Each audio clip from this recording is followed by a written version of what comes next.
ಪೈಸೆ ಅಭಿವೃದ್ಧಿ ಇಲ್ಲ ಬಿಡಿ. ಸುಮ್ಮನೆ ಸುಳ್ಳು ಆಶ್ವಾಸನೆ ಕೊಟ್ಕೊಂಡು ಗೆದ್ಕೊಂಡು ರಾಜಕೀಯಕ್ಕೆ ಬಂದರು ಅಷ್ಟು ಬಿಟ್ಕೊಂಡ್ರೆ ಏನೂ ಅವರಿಂದ ಒಂದು ಮಧ್ಯಮ ವರ್ಗದವ್ರಿಗಾಗಲಿ ರೈತರಿಗಾಗಲಿ ಯಾವುದೇ ಥರ ಯಾವುದೂ ಉಪಯೋಗ ಇಲ್ಲ. ಅಷ್ಟೇ ಗೆಲ್ಲದಷ್ಟೇ ಅವರು ಆಗಲ್ಲ ಬಿಡಿ. ನೆಕ್ಸ್ಟ್ ಆಗಲ್ಲ, ಅದನ್ನೂ ಆಗಲ್ಲ. ಅಭಿವೃದ್ಧಿನೇ ಇಲ್ವಲ್ಲ ಕರ್ನಾಟಕ ರಾಜ್ಯದಲ್ಲಿ, ಅಭಿವೃದ್ಧಿನೇ ಇಲ್ವಲ್ಲ.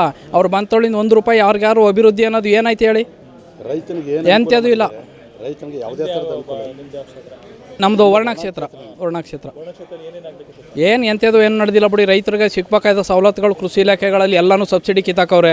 ಎಂಥದ್ದು ಇಲ್ಲ. ಒಂದು ಬೆಂಬಲ ಬೆಲೆ ಇಲ್ಲ, ಒಂದು ಖರೀದಿ ಕೇಂದ್ರ ತೆಗಿಬೇಕಾದ್ರೆ ಒಂದು ಮುಜುಗರದ ಮೇಲೆ ತೆಗಿತಾರೆ. ಏನೋ ಒಂಥರ ಸುಳ್ಳು ಆಶ್ವಾಸನೆಗಳು ಕೊಟ್ಕೊಂಡು ಸುಮ್ಮ ರಾಜಕೀಯ ಮಾಡ್ತಾವ್ರೆ ಅಷ್ಟೇ. ರಸ್ತೆಗಳು ಪರವಾಗಿಲ್ಲ, ಚೆನ್ನಾಗಿದೆ. ರಸ್ತೆಗಳದ್ದೇನು ಪ್ರಾಬ್ಲಮ್ ಇಲ್ಲ, ಚೆನ್ನಾಗಿದೆ. ಊರ ಪಕ್ಕದಲ್ಲಿ ಮಾಡ್ತಾ ಇದ್ದಾರೆ ರಸ್ತೆಗಳು. ಯಾಕೆಂದರೆ ಅವರು ಬರಬೇಕಾದ್ರೆ ಊರ ಹತ್ರ ಚೆನ್ನಾಗಿರ್ಬೇಕಲ್ಲ, ಅದಕ್ಕೋಸ್ಕರ ಮಾಡ್ತಾ ಇದ್ದಾರೆ. ಅದಂತೂ ಗ್ಯಾರಂಟಿ ಸತ್ಯ. ಮುಂದೆ ಆಗಲ್ಲ ಬಿಡಿ. ಮುಂದೆ ಬರೋಕ್ಕಾಗಲ್ಲ. ಒಟ್ಟಿನಲ್ಲಿ ಆಶ್ವಾಸನೆ ಕೊಡದೆ ಹೋಗಿದ್ರೆ ಅವ್ರು ಬರೋಕ್ಕೆ ಆಯ್ತಿರಲಿಲ್ಲ. ಆಮೇಲೆ ಇದ್ದದ್ರಲ್ಲಿ ಅವ್ರದ್ದು ಕಚ್ಚಾಟ, ಯಾವ ಪಕ್ಷನೂ ಸರಿ ಇಲ್ಲ ಬಿಡಿ ಸರ್. ಏನು ನಮ್ಮ ದೇಶದ ಬಗ್ಗೆ ಚಿಂತನೆ ಮಾಡೋ ಇದೇ ಇಲ್ಲ. ಮೋದಿ ಒಬ್ಬರು ಬಿಟ್ಟರೆ ಇವರು ಯಾರೂ ಸರಿ ಇಲ್ಲ. ಮೋದಿ ಚೆನ್ನಾಗಿ ಮಾಡ್ತಾಯಿದ್ದಾರೆ. ನಮ್ಮ ಕತೆ ಅವ್ರ ಹೆಂಡತಿ ಮಕ್ಕಳು ಇದ್ದಾರೆ, ಯಾರಿದ್ದಾರೆ ಸನ್ಯಾಸಿ, ನಮ್ಮ ದೇಶಕ್ಕೋಸ್ಕರ ಹೋರಾಟ ಮಾಡ್ತಾಯಿದ್ದಾರೆ. ಈಗ ಅವ್ರು ಮಾಡಿರೋದು ಜನಗಳಿಗೆ ಉಪಯೋಗಿಗಿಂತ ಅನಾನುಕೂಲ ಜಾಸ್ತಿ ಸರ್. ನೀವು ಮಾಡಬೇಕಾದ್ರೆ ಬಡವ್ರ ಮಕ್ಳಿಗೆ ಫೀಸ್ ಕಟ್ಟಿ, ಯಾರು ಬೇಡ ಅಂತಾರೆ? ವಯಸ್ಸಾದವ್ರಿಗೆ ಕೊಡಿ. ಅದು ಬಿಟ್ಬಿಟ್ಟು ಎಲ್ಲರಿಗೂ ಮನೆ ಇರೋರಿಗೂ ಡಾಕ್ಟ್ರು ಹೆಂಗಸರು, ಇಂಜಿನಿಯರ್ ಹೆಂಗಸರು, ಎಲ್ಲರೂ ಹೆಂಗಸರು ಬಸ್ಸು ಫ್ರೀಯಾಗಿ ಓಡಾಡ್ತಾರೆ. ನೀವು ಮಾಡಿರೋದ್ರಲ್ಲಿ ಏನೂ ಉಪಯೋಗ ಇಲ್ಲ. ನೀವು ಹೇಳ್ದಂಗೆ ರೋಡ್ ಆಯ್ತಾ ಇಲ್ಲ, ಒಳ್ಳೆ ಕಡೆ. ಮೈಸೂರು ಸಿಟಿ ಸ್ವಚ್ಛತಾ ನಗರ ಅಂತಾರೆ, ಎಲ್ಲಿದೆ ಸ್ವಚ್ಛತಾ ನಗರ? ಇವೆಲ್ಲ ಕ್ಲೀನಾಗಿ ಮೊದಲು ಜನಗಳಿಗೆ ಉಪಯೋಗ ಮಾಡಬೇಕು. ಆ ಪಕ್ಷ ಬರಬೇಕಾದ್ರೆ ಪಕ್ಷ ತಿರ್ಬಲ್ಲ, ಕಾಂಗ್ರೆಸ್ ಬರಲ್ಲ ಸರ್, ಅಷ್ಟು ಗ್ಯಾರಂಟಿ.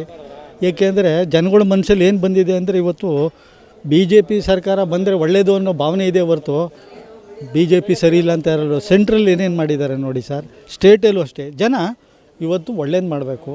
ಜನಗಳಿಗೆ, ವಯಸ್ಸಾದವ್ರಿಗೆ, ವಿದ್ಯಾರ್ಥಿಗಳಿಗೆ, ಬಡವರಿಗೆ ಎಲ್ಲರಿಗೂ ಉಪಕಾರ ಮಾಡಿ.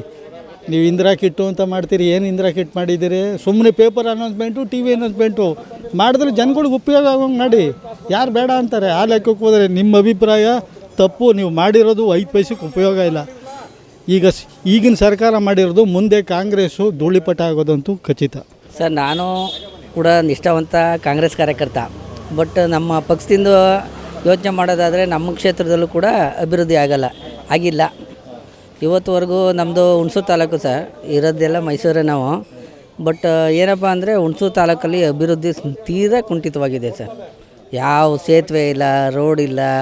ಆ ಕಡೆ ಈ ಕಡೆ ಸತ್ತೆ ಓಡಿಸಿಕ್ಕೆ ಇವ್ರ ಹತ್ರ ಇದಿಲ್ಲ ಸರ್. ಭಾಳ ವರ್ಷಾಗಿದೆ ಸರ್.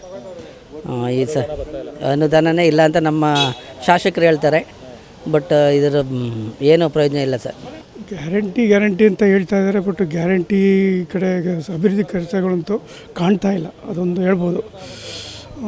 ಗ್ಯಾರಂಟಿ ಒಂದು ಕಡೆ ಅವರು ಏನು ಹೇಳ್ತಾ ಹೋಗ್ತಾ ಇರ್ತಾರೆ. ಬಟ್ ಈ ಕಡೆ ಅಭಿವೃದ್ಧಿ ಕೆಲಸ ಆಗಬೇಕು ಅಂತ ನೋಡ್ತೀವಿ. ಬಟ್ ಅಭಿವೃದ್ಧಿ ಕೆಲಸಗಳು ಕಾಣ್ತಾ ಇಲ್ಲ. ಅದು ಕಣ್ಣಿಗೆ ಕಾಣ್ತಾ ಇಲ್ಲ. ಫಾರ್ ಎಕ್ಸಾಂಪಲ್ ನಮ್ಮ ಏರಿಯಾ ಕಡೆ ಬಂದರೆ ಕೃಷ್ಣರಾಜ ಕ್ಷೇತ್ರ, ಅದು JP ನಗರ ಕಡೆ ಬಂದರೆ ಹೇಳ್ಬೋದಲ್ಲ, ಆ ಕಡೆ ನೋಡ್ತಾ ಇದ್ದೀವಿ. ಯಾವುದೇ ಒಂದು ಕಂಪ್ಲೇಂಟ್ ಕೊಟ್ಟರು ಯಾವುದೂ ಆಗ್ತಾಯಿಲ್ಲ ಕೆಲಸಗಳು. ರೋಡು ಇದು ಅಂಡರ್ಗ್ರೌಂಡ್ ಇದು ಒಳಚರಂಡಿ ಬಗ್ಗೆ ಅದು ನಾವು ಲೆಟ್ರ್ ಕೊಟ್ಟರು ಆದ್ರೂ ಏನು ಮಾಡಲೇ ಇಲ್ಲಪ್ಪ. ತುಂಬ ಸ್ಮೆಲ್ ಬರ್ತಾನೆ ಇದೆ. ಅದು ಹೇಳ್ತಾನೆ ಏನಪ್ಪ ಯಾರಿಗೆ ಹೇಳೋದು ಅಂತ ಬರ್ತಾಯಿದೆ. ಇವೆಲ್ಲ ಆಗ್ತಾಯಿದೆ, ತೊಂದರೆ ತುಂಬ ಇದೆ.